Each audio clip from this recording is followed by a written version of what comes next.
مگر مجھے بہت حیرت ہوئی کہ میری ساس یوں آدھی رات کے وقت اپنے ہی گھر میں چوروں کی طرح کیوں چل پھر رہی ہیں۔ میں وہیں کھڑی ان کو دیکھتی رہ گئی، اور پھر یہ دیکھ کر تو میری حیرت کی انتہا نہ رہی تھی کہ میری ساس سیڑھیوں کی طرف بڑھ رہی ہیں، اور پھر وہ سیڑھیاں چڑھ کر چھت پر چلی گئی تھیں، اور میں واپس اپنی جگہ پر آ کر لیٹ گئی تھی۔ مگر میں یہ سوچنے لگ گئی کہ میری ساس جو کہ گھٹنوں کے درد کی مریض ہیں، وہ عام اوقات میں کبھی بھی چھت پر نہ جاتی تھیں، تو رات کے اس وقت اندھیرے میں وہ ٹارچ پکڑے چھت پر کیا کرنے جا رہی تھیں؟ اس بات کو سوچتے ہوئے مجھے کافی دن گزر گئے تھے۔ یہ ایسا سوال تھا جو نہ تو میں اپنی ساس سے کر سکتی تھی اور نہ ہی تیمور سے کر سکتی تھی، یہ سوچتے ہوئے کہ کہیں کوئی برا ہی نہ مان جائے۔ میں نے بہت سوچا، مگر میں جتنا سوچ رہی تھی میرے ذہن اتنا ہی الجھتا چلا جا رہا تھا، اور کوئی بھی سراغ ہاتھ میں نہیں آ رہا تھا۔ میں جب سے اس گھر میں آئی تھی میں کبھی اوپر چھت پر نہیں گئی تھی۔ ایک دو بار میں نے اپنی ساس سے یہ پوچھا تھا کہ کام والی کے ساتھ جا کر اوپر چھت کی صفائی کروا دوں، تو مجھے اچھے سے یاد ہے تب انہوں نے منع کر دیا تھا کہ نہیں، رہنے دو، ابھی کوئی ضرورت نہیں ہے۔ اب میں نے ٹھان لیا تھا کہ میں کسی وقت چھپ کر چھت پر جا کر دیکھوں گی، آخر وہاں پر ایسا کیا ہے جو میری ساس آدھی رات کے وقت سب سے چھپا کر وہاں چلی جاتی ہے۔ اگلے ہی دن جب تیمور اپنے کام پر چلے گئے اور کام والی صفائی کر کے جا چکی تھی، دوپہر کے وقت میری ساس نماز کے بعد کچھ دیر آرام کرنے کے لیے لیٹتی تھیں۔ میں اسی وقت کا انتظار کر رہی تھی۔ جیسے ہی میں نے دیکھا کہ میری ساس سو چکی ہیں، میں فوراً ہی چھت کی جانب گئی۔ چھت پر 2 کمرے بنے ہوئے تھے۔ ایک کمرے کا دروازہ کھلا ہوا تھا جس میں کباڑ کا سامان پڑا تھا، لیکن دوسرے کمرے کو تالا لگا ہوا تھا۔ کمرے میں کوئی کھڑکی بھی موجود نہ تھی جس سے اندر کو جھانکا جا سکتا۔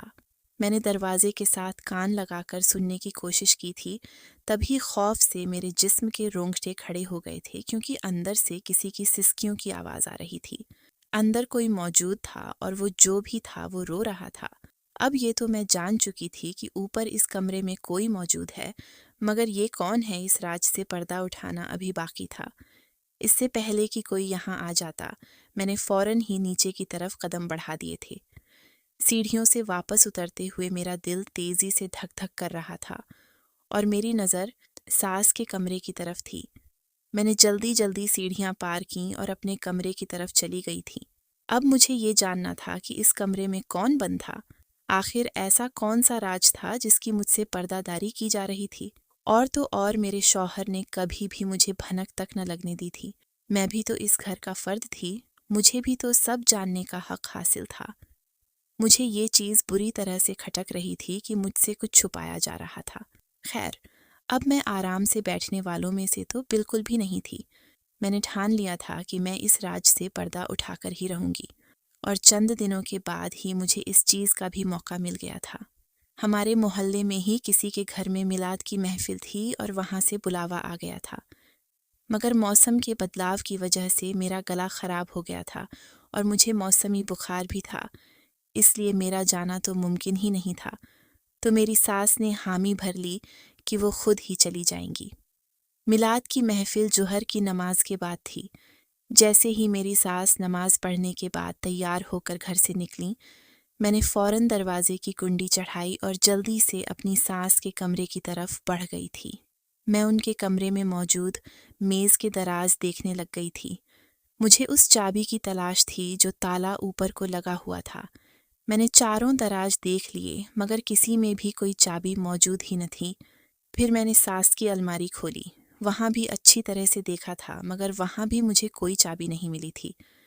میں مایوس ہو چکی تھی، مگر پھر اچانک سے مجھے خیال آیا۔ میں نے فوراً ہی آگے بڑھ کر ساس کے بستر پر موجود تکیا اٹھا کر دیکھا تو اس کے نیچے سے مجھے چابی مل گئی تھی۔ میں نے فوراً سے وہ چابی اٹھائی اور جلدی سے سیڑھیاں چڑھ کر چھت پر چلی گئی۔ میں دعا کر رہی تھی کہ چابی اسی تالے کی ہو، اور ایسا ہی ہوا تھا۔ جیسے ہی میں نے چابی تالے میں ڈالی، وہ تالا فوراً سے کھل گیا۔ تالا کھول کر میں نے کمرے کا دروازہ کھولا اور یہ دیکھ کر میری حیرت کی آنکھیں پھٹی کی پھٹی رہ گئی تھیں کہ سامنے ایک نوخیز لڑکی فرش پر بیٹھی ہوئی تھی، جس کے بال بکھرے ہوئے تھے اور حلیہ بہت برا تھا۔ اس کے دونوں پاؤں اور ایک ہاتھ کو زنجیر سے باندھا گیا تھا۔ وہ حیرت سے آنکھیں پھاڑے جا رہی تھیں۔ مجھے دیکھ کر فوراً سے رونے لگ گئی اور میری منتیں کرنے لگ گئی کہ مجھے کھول دو، مجھے یہاں سے نکال دو۔ میں جلدی سے آگے بڑھی اور زمین پر اس کے پاس بیٹھ کر پوچھنے لگی، تم کون ہو؟ جس پر اس نے اپنی آنکھیں صاف کرتے ہوئے الٹا مجھ سے سوال کیا اور کہنے لگ گئی، تم کون ہو؟ میں نے اسے بتا دیا کہ میں تیمور کی بیوی ہوں۔ میرے جواب پر اس کے چہرے پر حیرت اور خوشی کے ملے جلے تاثرات ابھرے تھے اور وہ حیرانگی سے کہنے لگ گئی، اچھا، تیمور بھائی کی شادی ہو گئی ہے؟ میں نے کہا، ہاں، مگر تم نے میرے سوال کا جواب تو دو نا کہ تم کون ہو؟ اور اس نے جو جواب دیا اسے سن کر میرے سر پر آسمان ہی گر پڑا۔ وہ کہنے لگ گئی، میرا نام آمنہ ہے اور میں تیمور کی بہن ہوں، مگر تیمور نے تو بتایا تھا کہ ان کی کوئی بہن ہی نہیں، وہ لوگ 3 بھائی ہیں۔ میں حیرت اور شش و پنج میں مبتلا تھی۔ میں نے اس سے اگلا سوال کیا، کیا تم تیمور کی سگی بہن ہو؟ جس پر اس نے جلدی سے اس بات میں سر ہلا دیا کہ ہاں، میں تیمور کی سگی بہن ہوں۔ تو پھر وہ لوگ اپنی سگی بہن اور میری ساس اپنی سگی بیٹی کے ساتھ ایسا بدترین سلوک کیوں کر رہے ہیں؟ میری الجھن سلجھنے کی بجائے اور الجھ چکی تھی۔ ایک سوال کا جواب میں نے تلاش کر لیا تھا اور 100 سوال اور کھڑے ہو گئے تھے، مگر اب میرا یہاں اور رکنا خطرناک ہو سکتا تھا۔ میں فوراً جانے کے لیے کھڑی ہو گئی تھی، مگر جیسے ہی میں کھڑی ہوئی تو وہ لڑکی پھر سے میری منتیں کرنے لگ گئی اور کہنے لگ گئی، دیکھو، مت جاؤ، مجھے کھول دو، مجھے یہاں سے نکال دو۔ میں نے اس کا ہاتھ پکڑ کر اس سے وعدہ کیا کہ میں دوبارہ ضرور آؤں گی، مگر ابھی مجھے جانا ہوگا۔ میں نے اس سے وعدہ کیا کہ میں یہاں سے اسے نکالوں گی، مگر اب بھی نہیں۔ ابھی مجھے بہت سے سوالوں کے جوابات تلاش کرنے ہیں، مگر بہت جلد میں اسے یہاں سے نکالوں گی۔ میں اس لڑکی کو امید کا ایک سرا پکڑا کر خود فوراً سے دروازے کو تالا لگا کر واپس نیچے آ گئی تھی اور چابی وہیں اسی جگہ پر واپس رکھ دی تھی، اور اس کے بعد میں نے اپنی ساس پر نظر رکھنا شروع کر دیا تھا۔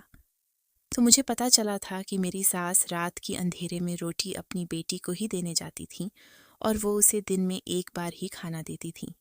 کچھ دنوں کے بعد میں نے باتوں باتوں میں تیمور سے ذکر کیا، تیمور، کیا آپ لوگوں کی کوئی بہن نہیں تھی؟ میرے اس سوال پر تیمور نے کھانا کھاتے ہوئے چونک کر میری طرف دیکھا تھا، تو میں نے نظریں چراتے ہوئے ان سے کہا کہ میں آمنہ کے بارے میں جاننا چاہتی ہوں۔ جس پر تیمور نے نفرت بھرے لہجے میں کہا، نام مت لو اس بد کردار کا میرے سامنے۔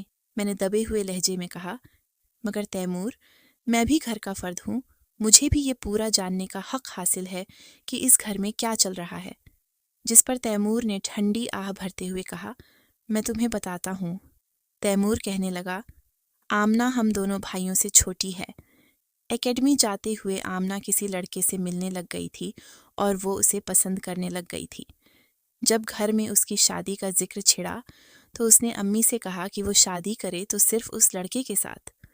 ہم نے اس لڑکے کے بارے میں کچھ تحقیقات کی تو پتہ چلا کہ وہ عیاش اور بہت چالاک لڑکا ہے، نہ جانے کتنی لڑکیوں کے ساتھ اس کے تعلقات تھے۔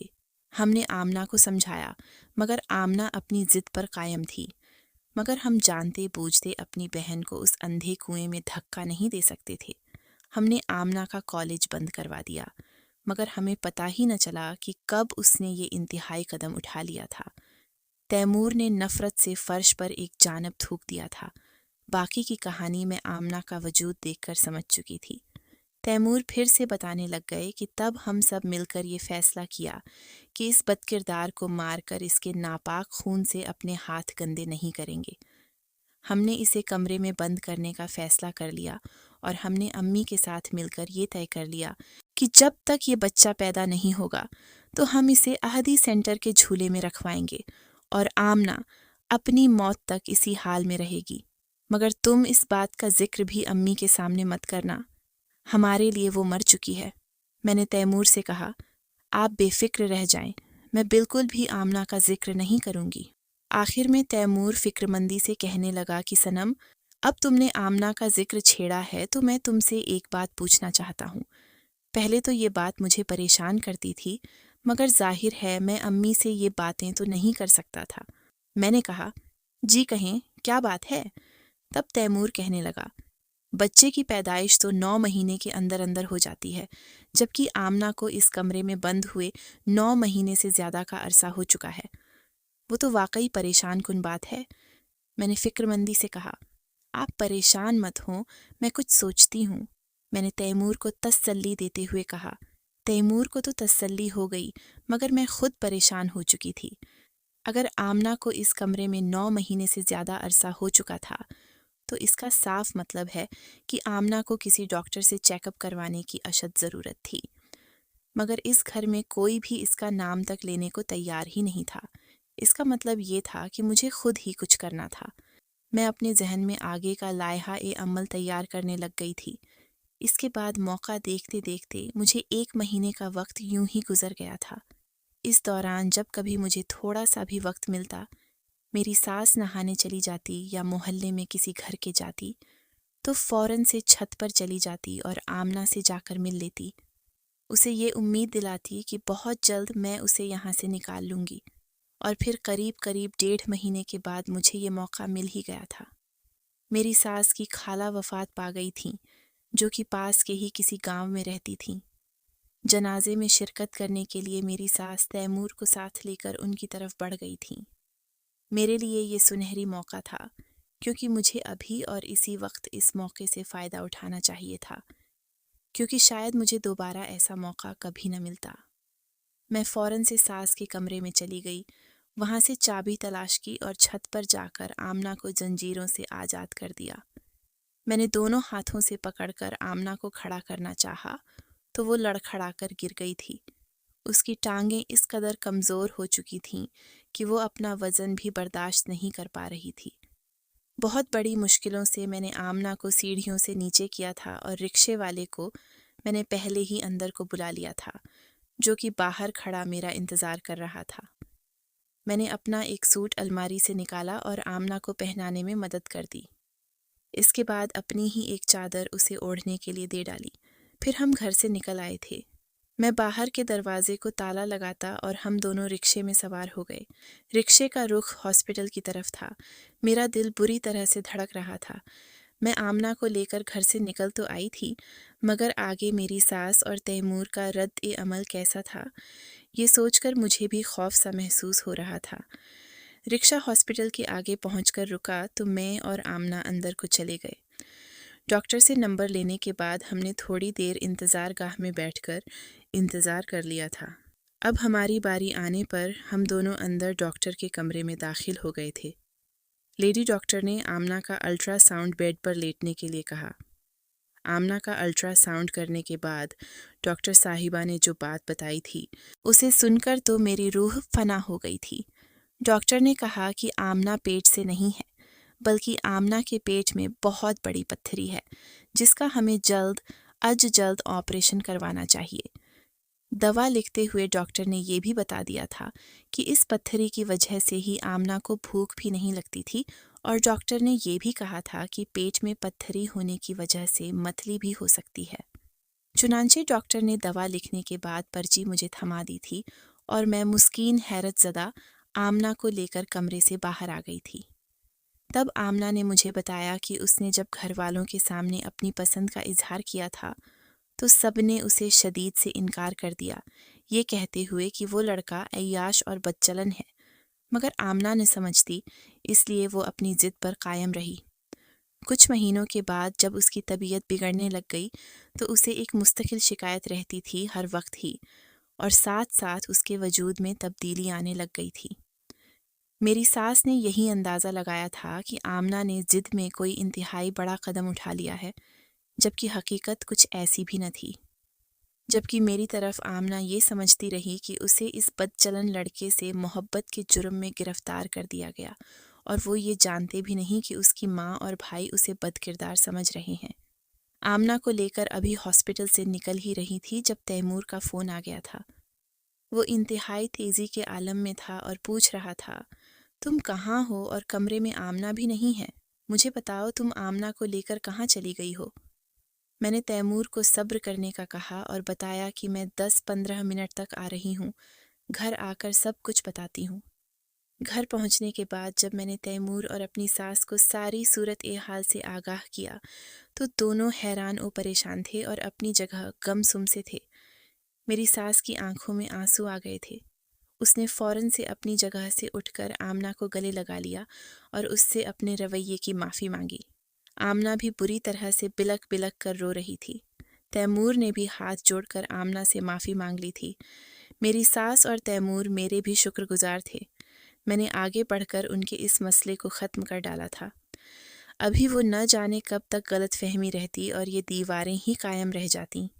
میں بہت زیادہ خوش اور مطمئن تھی اور رنجیدہ بھی کہ اگر وہ سب مل کر ایک دوسرے سے بات چیت کر لیتے تو نوبت یہاں تک کبھی نہ پہنچتی۔ اس کے بعد 2 مہینے تک ہم نے آمنہ کی صحت کا خیال رکھا، اسے خوب خوراک وغیرہ دیتے رہے۔ جب اس کی طبیعت کچھ بحال ہوئی تو تیمور نے اس کا آپریشن بھی کروا دیا، اور اس واقعے کے بعد عادل بھائی بھی دبئی سے 3 مہینے کی چھٹی لے کر واپس اپنی فیملی کے ساتھ پاکستان آ گئے تھے۔ اس دوران تیمور بھائی کے ایک جاننے والے کے توسط سے آمنہ کا ایک بہت اچھا رشتہ آ گیا تھا، جسے خوب جانچ پرکھ کر اس کے بھائیوں نے دیکھ کر ہاں کر ڈالی تھی، اور ایک سادہ سی چھوٹی سی تقریب میں آمنہ کو سعادت کے نام کی انگوٹھی پہنا دی گئی تھی۔ سعادت کی فیملی کو ہم نے آمنہ کے آپریشن کے متعلق بھی پہلے بتا دیا تھا کہ بعد میں کسی بھی قسم کی کوئی غلط فہمی پیدا ہونے کا امکان نہ رہے۔ عادل بھائی 3 مہینے کی چھٹی پر پاکستان آئے ہوئے تھے، اس لیے آمنہ کی شادی کی تاریخ 1 مہینے کے بعد رکھ دی گئی تھی، کیونکہ عادل بھائی کو اتنی جلدی چھٹی ملنا مشکل کام ہی تھا۔ سارا خاندان دوبارہ یکجا ہوا تھا۔ آمنہ خوش اور مطمئن تھی۔ گھر میں خوب زور و شور سے اس کی شادی کی تیاریاں چل پھر رہی تھیں، مگر میں آج بھی جب کبھی تنہا ہوتی ہوں تو یہی بات سوچنے لگتی ہوں کہ دلوں میں بغض رکھنے سے کیسے رشتوں میں فاصلے بن سکتے ہیں، اور اگر خونی رشتوں کے درمیان کوئی کھڑا ہو جائے تو کیسے کئی ایک ساتھ کئی زندگیاں تباہ و برباد کر سکتی ہیں۔ یہ تحریر ان تمام بہنوں کے لیے ہے جو گھروں میں سازشیں کرتی ہیں، باپ کو بیٹے سے اور بھائی کو بھائی سے جدا کروا دیتی ہیں، اور مرد کو کنٹرول کرنے کے چکر میں زندگی تباہ و برباد کر لیتی ہیں۔ میں چاہتی ہوں کہ تمام لوگ کھل کر اس پر رائے دیں کہ آخر مرد کو کمزور کیوں نہیں سمجھا جاتا۔ اگر وہ بیوی کی بات مانتا ہے تو گھر بسانے کے لیے مانتا ہے اور جھکتا ہے تو ہمارے جن کی اجازت دی جائے۔ کچھ خواتین نے یہی کہا کہ وہ اپنی جنس کی خواتین کے لیے مکروہ سازشیں کرتی رہتی ہیں اور جال سازی بھی ہیں، فساد بپا کرتی رہتی ہیں۔ ایسی عورتیں خاندان کی ذات میں پھوٹ ڈالتی ہیں۔ اگر نیک مرد ملا ہے تو اس کی قدر کرو اور سازشیں کر کے اس کا دل و دماغ خراب نہ کرو۔ اکثر مرد گھر آتے ہی ہیں تو پوری بیوی لشکریار کر کے بیٹھی ہوتی ہے۔ امی جان نے یہ بھی کہا تھا، بھائی جان نے یہ بھی کہا تھا، بھائی جان نے بدتمیزی کی، اور طرح طرح کی لڑائیاں شروع ہو چکی تھیں۔ وہ عورت جو سکون کے لیے لائی گئی تھی اب بدسکونی کی وجہ بن جاتی ہے۔ آپ کی ہر طرح کی بدتمیزی، زبان درازی کے علاوہ اگر کوئی مرد آپ کے سامنے جھکتا ہے تو اس کا مطلب یہ نہیں ہے کہ وہ کمزور اور بزدل ہے۔ یاد رکھیں، مرد کبھی بھی مجبور نہیں ہوتا۔ اگر وہ کسی عورت کو چھوڑنے پر آ جائے تو پھر بے شک عورت زمین و آسمان بھی کر لے تو اسے ایسا کرنے سے روک نہیں سکتی۔ اگر وہ ایسا نہیں کرتا تو اس کے پیچھے کوئی خاص مجبوری یا کمزوری نہیں ہوتی، بلکہ اس کے پیچھے خدا کا خوف اور اس کی غیرت ہوتی ہے۔ ایک غیرت مند شخص جب کسی عورت کو اپنا لیتا ہے، پھر وہ جیسی بھی ہو اسے چھوڑنا گوارا نہیں کرتا، کیونکہ اس کی غیرت یہ بات برداشت ہی نہیں کر سکتی کہ اس کی عزت کسی اور کے پاس چلی جائے۔ شاید آپ نے دیکھا ہوگا کہ ایک غیرت مند مرد اگر کسی وجہ سے عورت کو طلاق دے بھی دے تو وہ حلالے پر کبھی بھی آمادہ نہیں ہوتا۔ بے غیرتوں کا تو کوئی کچھ بھی پتہ نہیں ہوتا، لیکن غیرت مند آدمی کی طبیعت پر یہ عمل بہت گراں گزرتا ہے۔ اس لیے اگر آپ کا شوہر غیرت مند ہے تو آپ کی بہت بڑی خوش قسمتی ہے۔ اس کے ساتھ سب سے حسن احسن طریقے سے پیش آؤ، اسے بدزن نہ کرو، اور وہ ترک تعلق پر مجبور ہو جائے، اس سے اس نے اپنا نقصان ہی کیا ہوگا، کیونکہ ایسا بندہ ڈھونڈنے سے بھی نہیں قسمتوں سے ملتا ہے، اور ہر بار قسمت مہربان نہیں ہوتی۔ خدارا اپنے خاوند کی فرمان بردار بنے۔ بے شک قرآن پاک میں حکم ہے کہ نیک بیویاں وہی ہیں جو اپنے خاوند کی فرمان بردار ہوتی ہیں، اپنے گھر کو جنت بنائیں، مرد کے ساتھ خوش اخلاقی سے پیش آئیں۔ ناظرین، آپ کو ہماری آج کی کہانی کیسی لگی؟ کمنٹ باکس میں اپنی رائے کا اظہار ضرور کریں۔ مزید اس طرح کی سبق آموز کہانیاں سننے کے لیے ہماری ویڈیوز کو لائک کریں، شیئر کریں اور ہمارے چینل کو سبسکرائب ضرور کر لیں۔ شکریہ۔ اللہ حافظ۔